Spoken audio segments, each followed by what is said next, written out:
Bonjour bien-aimés, bonjour très chers amis. Quel autre privilège de pouvoir nous retrouver encore ce jour pour partager un morceau de la parole du Seigneur.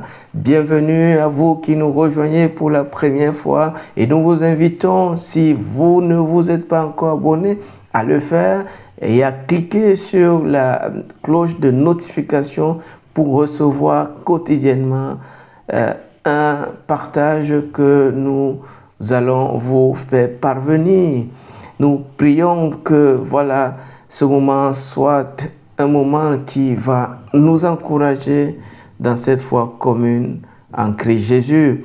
Et si vous ne connaissez pas encore Jésus, et ce temps que nous partageons concourt aussi à parler de la personne de Jésus.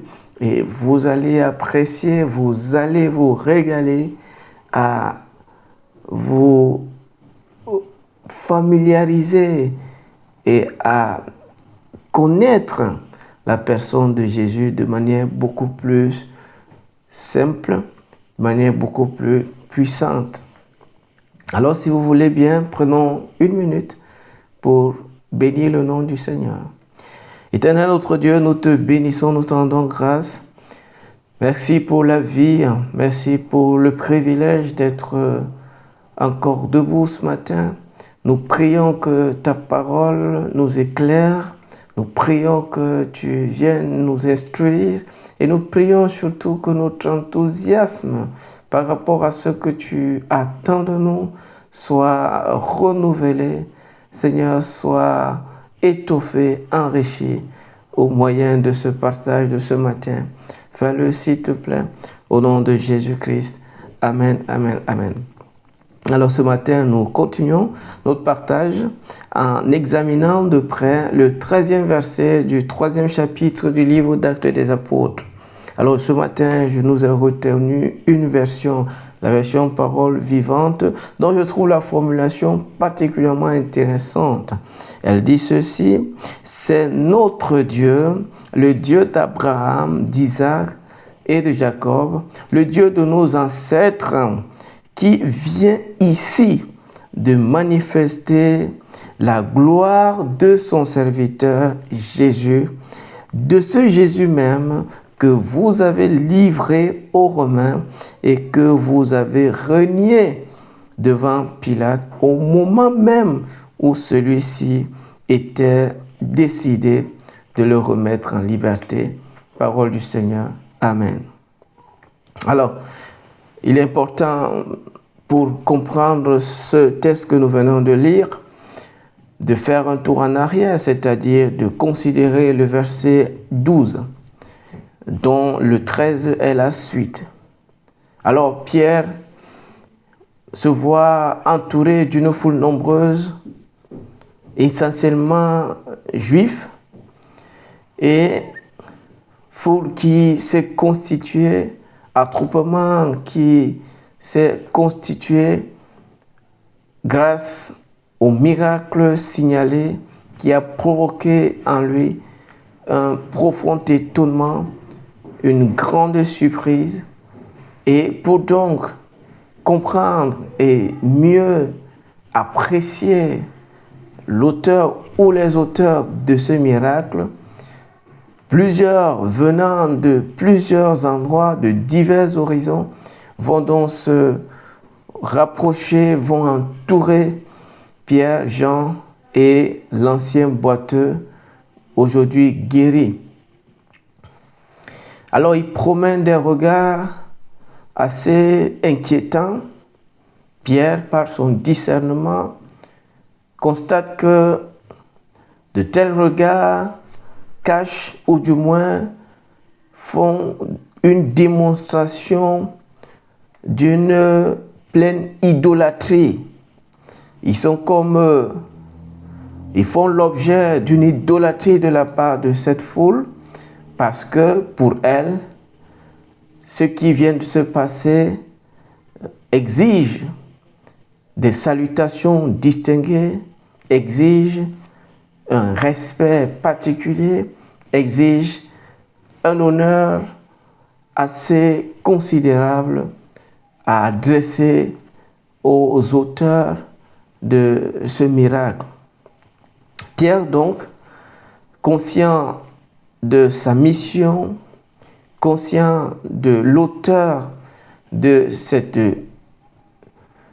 libération, de cette guérison, de ce miracle, va interpeller la foule, premièrement en signalant que ce qui vient de se passer ne relève pas de leur aptitude en tant qu'humain, n'est pas le produit de la puissance de la chair.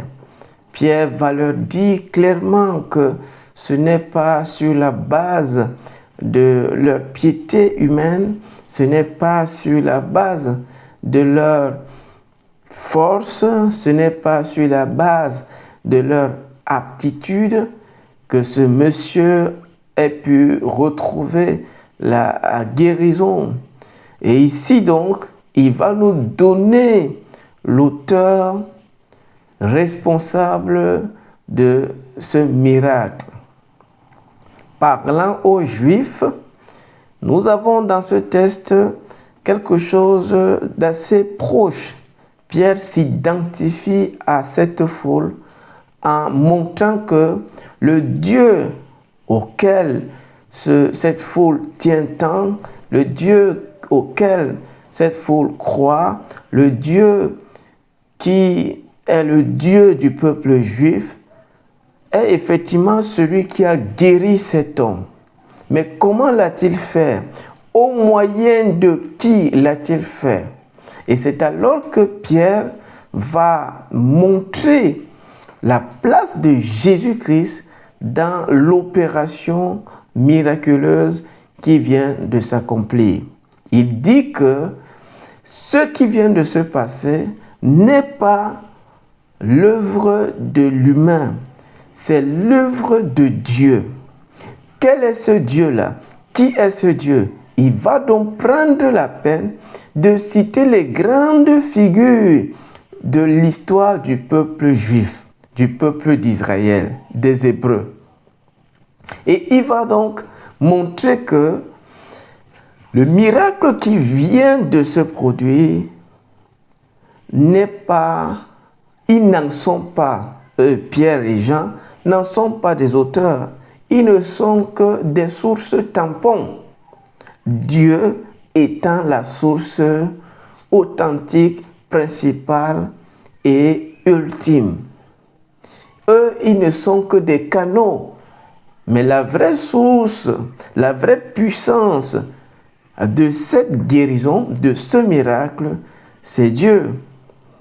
Mais Pierre est conscient de la place que ces Juifs-là, la place de Jésus dans le cœur de ces Juifs. Et il sait que ces Israélites n'ont pas eu de véritable égard à l'endroit de Jésus. Sauf que ce miracle est la preuve de l'approbation divine de Dieu au sujet de Jésus. C'est-à-dire que il le fait comprendre que l'auteur de ce miracle, c'est Dieu, mais au moyen de son serviteur qu'il appelle Jésus-Christ de Nazareth. Celui qu'ils ont livré entre les mains des Romains et celui qu'ils ont rejeté, dont ils ont refusé le relâchement par Ponce Pilate. Il place devant eux leur indifférence, leur méchanceté, leur haine à l'endroit de Jésus. Haine, méchanceté qui se sont manifestées par la vente aux enchères de Jésus.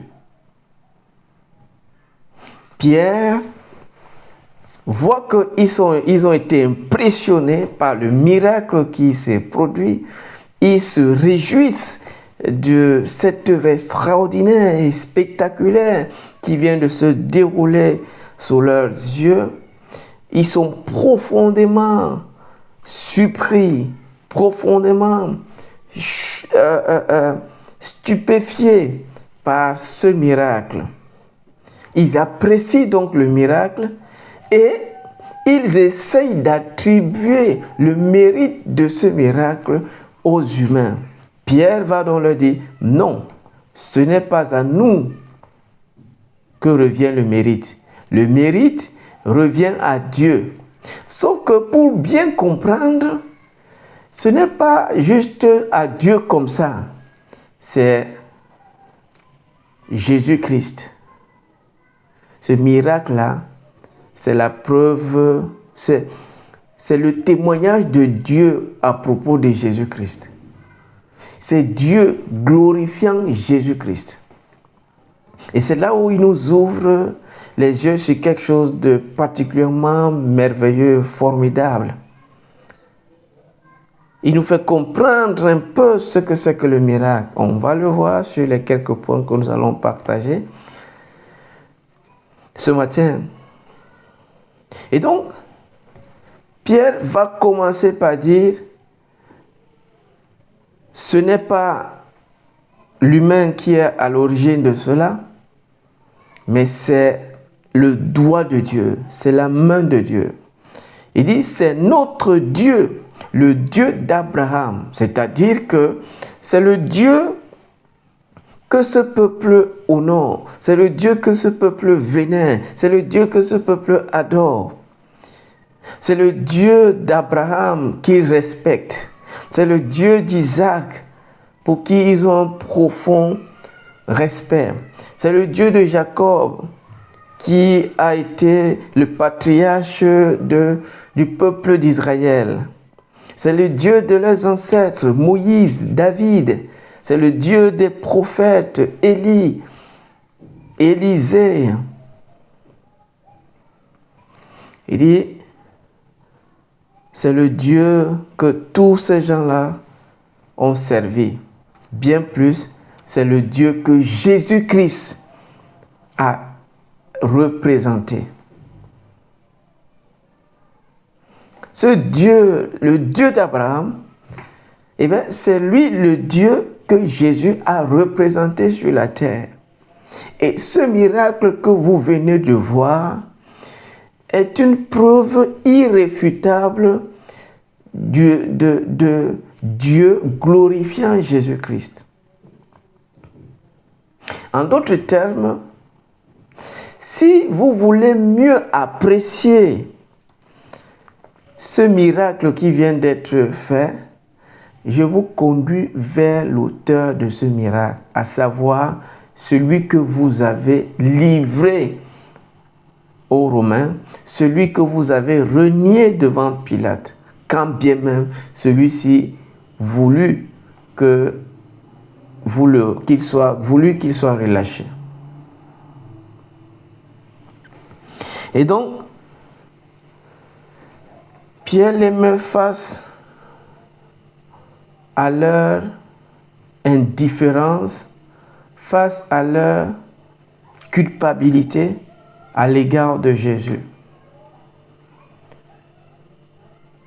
Il essaie de leur faire comprendre que c'est de l'absurdité que d'accorder du crédit à Abraham parce qu'il a servi le vrai Dieu et avoir un mépris vis-à-vis de Jésus-Christ alors que c'est le même Dieu qu'il représente.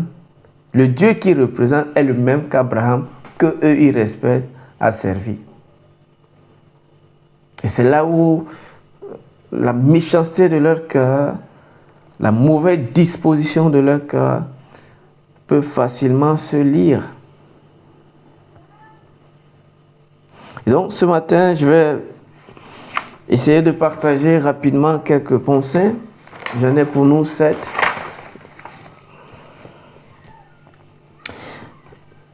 J'ai intitulé le partage de ce matin « Le nom de Jésus-Christ, source incontournable de Dieu pour le bien de l'humain.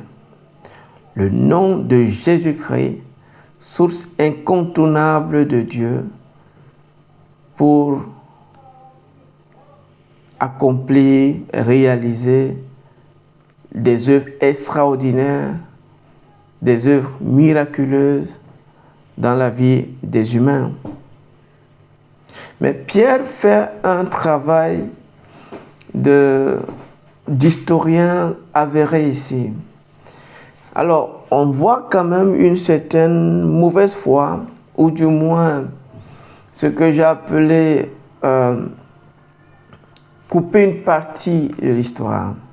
Ils ont apprécié Abraham pour avoir servi le vrai Dieu, et ils aiment le Dieu d'Abraham, ils aiment le Dieu d'Isaac, ils sont attachés au Dieu de Jacob, ils vénèrent le Dieu de Moïse, ils révèrent le Dieu de David, mais ils repoussent Jésus en repoussant le Dieu qu'ils servent.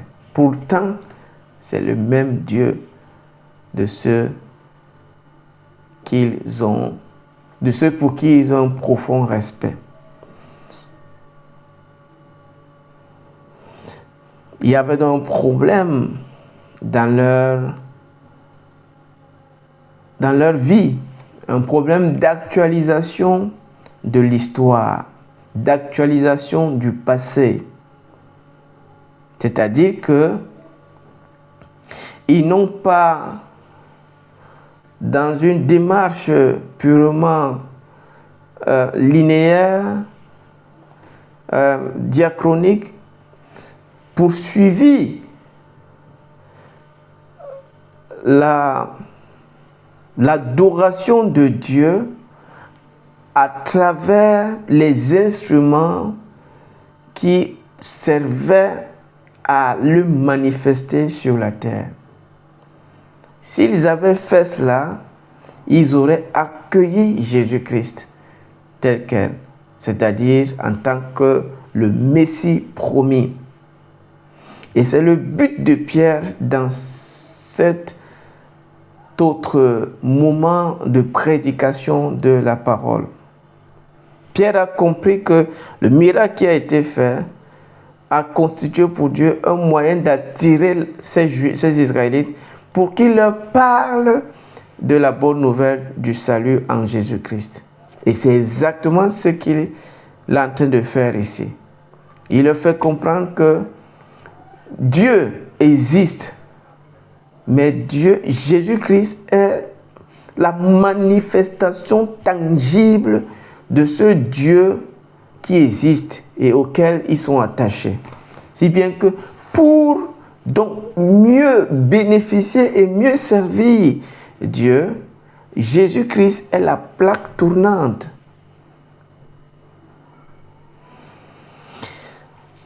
L'ont-ils compris? Vont-ils le comprendre? C'est la suite qui nous le dira. Mais plaçons quand même quelques petits principes que ce texte place devant nous. Le premier, c'est que c'est de la mauvaise foi que de tomber sous le charme d'une réalisation formidable en identifiant une source non correspondante, c'est-à-dire pas la source correcte. Quand ils ont vu le miracle, ils se sont tournés vers les apôtres comme si le miracle venait d'eux. Et c'est pour ça que Pierre a pris d'abord la peine de leur dire que ce n'est pas de nous. Nous n'en sommes que des instruments. Mais le vrai auteur, c'est Dieu. Lorsque on apprécie quelque chose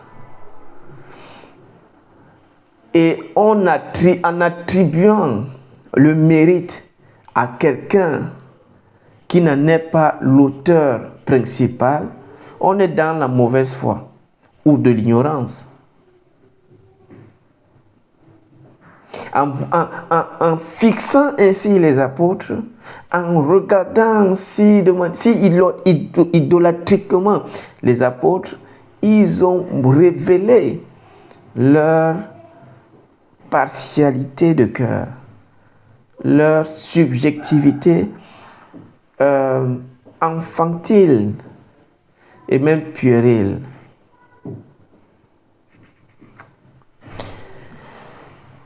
Deuxième principe, c'est de l'humilité que d'apprécier une œuvre miraculeuse, extraordinaire, en lui associant son auteur véritable. Et c'est ce que Pierre fait ici. Pierre leur dit, ce miracle que vous avez vu là, qui vient de s'accomplir, son auteur principal, son vrai auteur, c'est Dieu.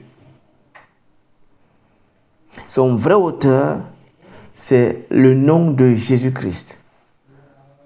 Et c'est de l'humilité. Je ne peux pas apprécier une chose et je vais accorder le mérite à une autre personne. Si je le fais, tout en sachant que c'est tel autre, je suis dans la mauvaise foi, je suis dans la malhonnêteté.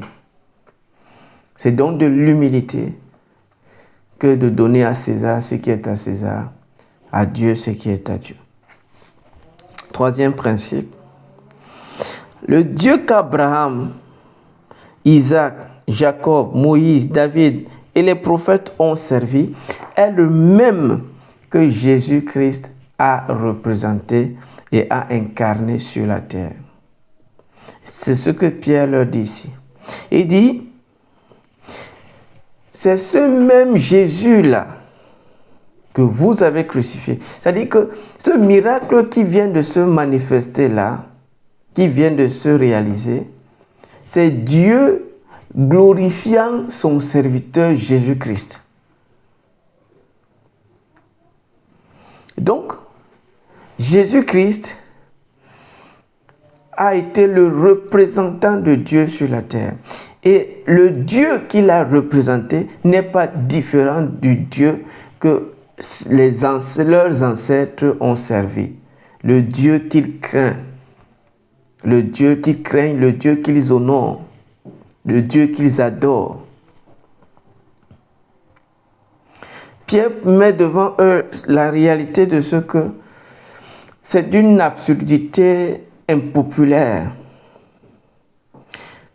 que d'apprécier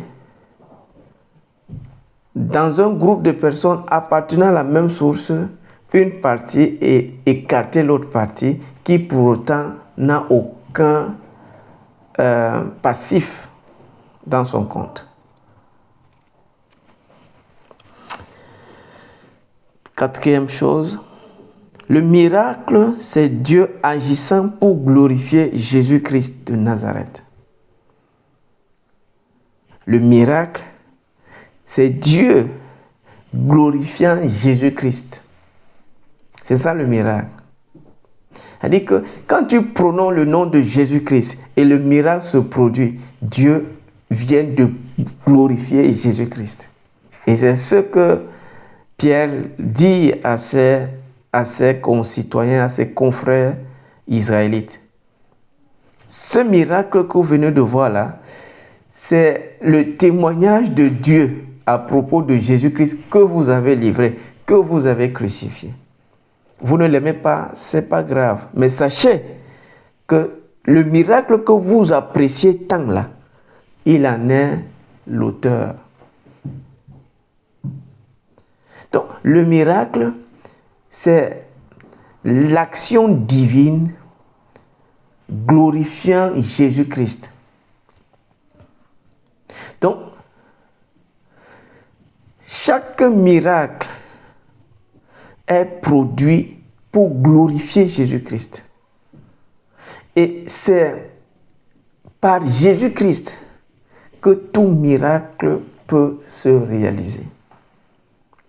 Rappelons-nous, Pierre, quand il a rencontré cet ancien boiteux, il lui a dit, je n'ai ni argent, je n'ai ni or, mais ce que j'ai, je te le donne au nom de Jésus-Christ. Il lui a donné le nom de Jésus-Christ. Et donc, le nom de Jésus-Christ est responsable de sa guérison. Le nom de Jésus-Christ est responsable de son rétablissement. Ce n'est pas autre chose. Donc, le nom de Jésus-Christ est ce que Dieu donne à l'humain pour lui permettre de vivre le miracle. Et chaque fois que le miracle est produit, Dieu, par là, a glorifié Jésus. Donc, chaque miracle est la preuve de Dieu glorifiant Jésus-Christ. Cinquième principe, Jésus-Christ est la ressource incontournable de Dieu pour faire le bien aux humains. Il dit, vous êtes content de ce monsieur, n'est-ce pas?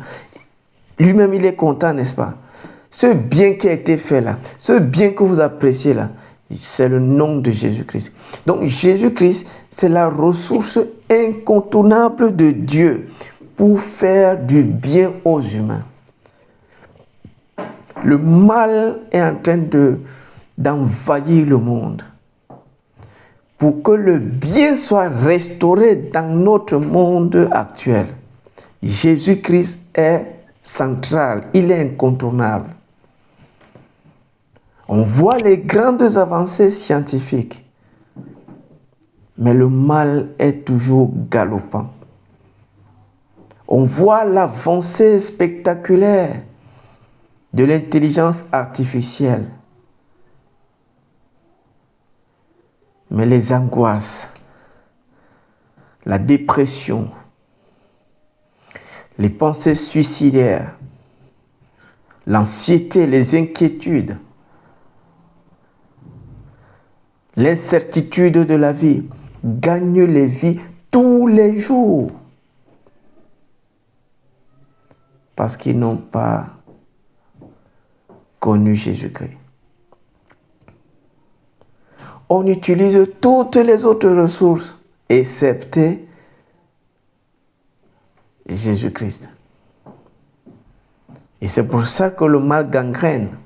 Si on veut éradiquer le mal de notre environnement, le nom de Jésus-Christ est la ressource primordiale, capitale, centrale, incontournable.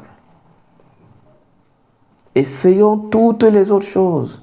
Elles vont marcher à un certain niveau. Mais si le nom de Jésus-Christ n'est pas invoqué, le vide sera toujours dans le cœur. Cet homme avait reçu de l'argent, mais sa condition n'avait jamais changé. Mais quand le nom de Jésus-Christ lui a été donné, le changement a été effectif. Sixième principe, rejeter le nom de Jésus-Christ, c'est se priver de la grâce de Dieu. Rejeter le nom de Jésus-Christ, rejeter la personne de Jésus-Christ, rejeter l'œuvre de Jésus-Christ, rejeter les principes de Jésus-Christ, c'est se priver de la grâce de Dieu. Septième principe, sans la grâce de Dieu, la mort, le statu quo et plusieurs autres catastrophes seront inévitables. N'eût été la grâce de Dieu dans la vie de ce monsieur, il serait resté dans cette condition Sauf que cette grâce de Dieu, il y a un véhicule qui la transporte. Et ce véhicule, c'est le nom de Jésus-Christ. Le nom de Jésus-Christ libère la grâce de Dieu pour le bien de l'humain. Sans le nom de Jésus-Christ, pas de grâce de Dieu. Et sans la grâce de Dieu, pas de vie véritable, pas d'épanouissement véritable, pas de changement véritable, pas de repos intérieur véritable.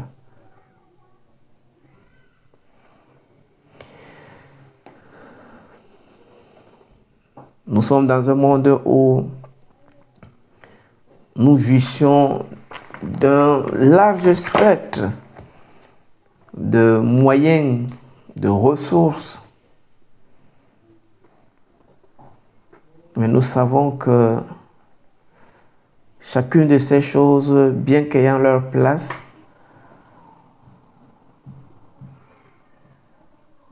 ne sont pas aussi d'une efficacité absolue. Le nom de Jésus-Christ reste la ressource divine, incontournable, pour produire le miracle, c'est-à-dire ce que l'humain ne peut pas nous donner. Le nom de Jésus-Christ nous le donne. Vous voulez la paix? Vous avez fréquenté les hommes et vous n'avez pas pu l'avoir? Je vous invite ce matin à vous tourner vers le nom de Jésus et à invoquer le nom de Jésus. C'est ce que nous voulons vous offrir ce matin. Le nom de Jésus-Christ. Alors si vous êtes disposé, je vous invite à prier avec moi ce matin. Seigneur Jésus, je confesse que je t'ai méprisé et je n'ai pas pris en compte ton œuvre, je n'ai pas pris en compte ta personne, j'ai mis de côté les principes que tu as enseignés parce que je me suis dit qu'ils ne me serviront à rien. Mais je crois que jusqu'ici, je souffre d'un vide profond. Et je me dispose, Seigneur, à recevoir ta personne dans ma vie, à accepter ton nom dans mon cœur et à invoquer ton nom pour qu'il vienne m'apporter cette chose que seul toi donnes. Je prie et j'invoque ton nom maintenant dans ma vie. Qu'il produise le miracle qu'il a produit dans la vie de ce boiteux de naissance. Fais-le s'il te plaît, au nom de Jésus-Christ. Amen. Dieu nous bénisse. Retrouvons-nous demain pour un autre moment de partage de la parole du Seigneur. Paix dans le Seigneur et excellente journée à tous.